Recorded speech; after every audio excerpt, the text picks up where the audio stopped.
Delivering change foundation आणि सकाळ माध्यम समूहाच्या वतीनं पाणी वाचवा हा संदेश घेऊन राज्यभरातून जलदिंडी काढली जाणार आहे। याचाच भाग म्हणून महड इथल्या वरदविनायक इथं देखील जलपूजन केलं जाणार आहे आणि त्यानंतर ही दिंडी राज्यभरात पाणी वाचवण्याचा संदेश घेऊन जाणार आहे। या ठिकाणी श्रीगोंद्यातून काही लोक आलेले आहेत, त्या ठिकाणी ते एका मंदिराची स्थापना करणार आहेत, त्यासाठी ही ज्योत घेऊन तिथे जाणार आहेत। त्याचबरोबर सकाळ माध्यम समूहाचा जो उपक्रम आहे पाणी वाचवण्याचा हा संदेश देखील घेऊन ते तिथे जाणार आहेत। तर त्यांच्याशी आपण चर्चा करणार आहोत। त्या गावचे सरपंच आहेत आपल्यासोबत। सगळ्यात आधी आम्हाला सांगा की पाण्याचं महत्त्व काय आहे। तुम्ही स्वतः शेतकरी आहात, तुम्हाला कल्पना असेल की यंदा पाऊस कमी झालाय आणि या पाण्याचं महत्त्व ओळखून तुम्ही पाण्याचं नियोजन कसं कराल आणि हा संदेश तुमच्या गावात कशा प्रकारे घेऊन जाल? पाणी हे सर्वांनी जपून वापरलं पाहिजे, कारण ते अतिशय दुर्मिळ आहे। तिसरं महायुद्ध हे पाण्याच्या संदर्भातच होण्याची शक्यता आहे। त्याचप्रमाणे पाणी वाचवण्याकरता प्रत्येकाने आपल्या नळाला टुटी बसवण्याची गरज आहे। ज्या पिण्याकरता जे पाणी वापरलं जातं त्यामध्ये आपण जे मोठ्या प्रमाणात पाण्याचा वापर केला जातो तोही कमीत कमी केला पाहिजे। दोन्ही भांड्याकरता जे पाणी वापरलं जातं त्याचाही कमीत कमी वापर केला पाहिजे।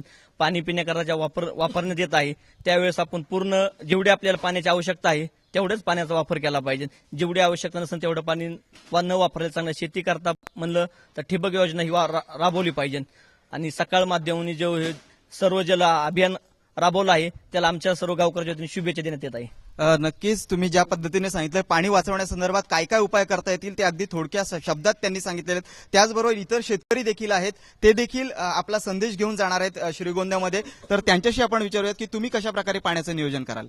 सर्व शेतकऱ्यांनी जास्तीत जास्त पाण्याची बचत केली पाहिजे। त्यासाठी प्रत्येकाने आपापल्या घरावरून जे पाणी पडतं छतावरून ते पाणी जमिनीत कशा पद्धतीने मुरल ह्या पद्धतीने सगळ्यांनी हे केलं पाहिजे। आताच माझे सहकारी मित्र निमगाव खोलीचे सरपंच भगवानराव चितळकर बोलले आहेत की ठिबक सिंचन केलं पाहिजे, नळाला तुटी बसवली पाहिजे, अशा पद्धतीने पाण्याचं नियोजन केलं पाहिजे।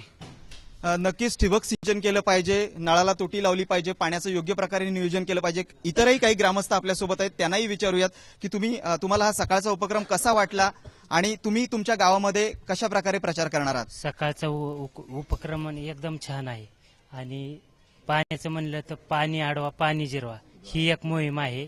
आणि जर आपण सर्वांनी असं विचार केला की आपल्याला लागत आहे एवढंच पाणी घेतलं, म्हणजे अर्धा ग्लास पाणी किंवा एक ग्लास पाणी जेवढं आपल्याला लागतंय तेवढंच घेतलं, तर आपण सगळ्यांनी जो विचार पाण्याचा एक ग्लास जर वाचला सर्वांचा तर हे भरपूर पाणी वाचेल, लाखो लिटर पाण्याची बचत होईल।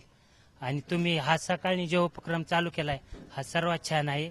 आमच्या गावकऱ्यांच्या वतीने, सर्व मंडळाच्या वतीने आणि गावाच्या वतीने त्यांचे हार्दिक शुभेच्छा व आभार। आपण पाहिलं की आपण ही जी मोहीम हाती घेतली आहे त्याला राज्यभरातून कशा प्रकारे प्रतिसाद मिळतोय। एका छोट्याशा गावातले हे शेतकरी आहेत, पण आज थेंबे थेंबे तळे साचे या उक्तीप्रमाणे संपूर्ण राज्यात हा उपक्रम राबवला जाणार आहे, त्याला चांगल्या प्रकारचा प्रतिसाद मिळतोय। निश्चितच हा उपक्रम यशस्वी होईल यात शंका नाही। कॅमेरामन योगेश तवसाळकरसह मयुरेश कडव, साम टीव्ही, महड।